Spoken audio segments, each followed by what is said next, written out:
Hello' guys, কি খবৰ? আপোনালোকৰ ভালনে? এয়া মই আমাৰ বাৰীখন অলপ দেখা বুলি ভাবিছোঁ। বৰষুণ পৰি কেনেকুৱা হৈ আছে চাওকচোন। ইফালে এয়া তামোলৰ পুলিবিলাক হৈছে, ইফালে লাও পুলি এয়া হৈ বগাই গছত বগাই পেলাই গৈছে, আৰু ইফালে হাঁহ। আমাৰ ফালে বানপানী হ'লেই চাওকচোন। এয়া পানী আপোনালোকৰ ফালে হৈছে নে পানী? চাওকচোন হাঁহবিলাকে কি কৰি আছে। এফালে খেতিত পানীয়ে হৈ গ'লে।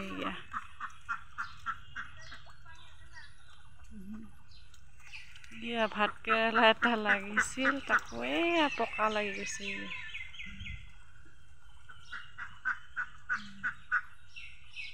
ইফালে লেচেৰি, ইফালে পানী চবফালে।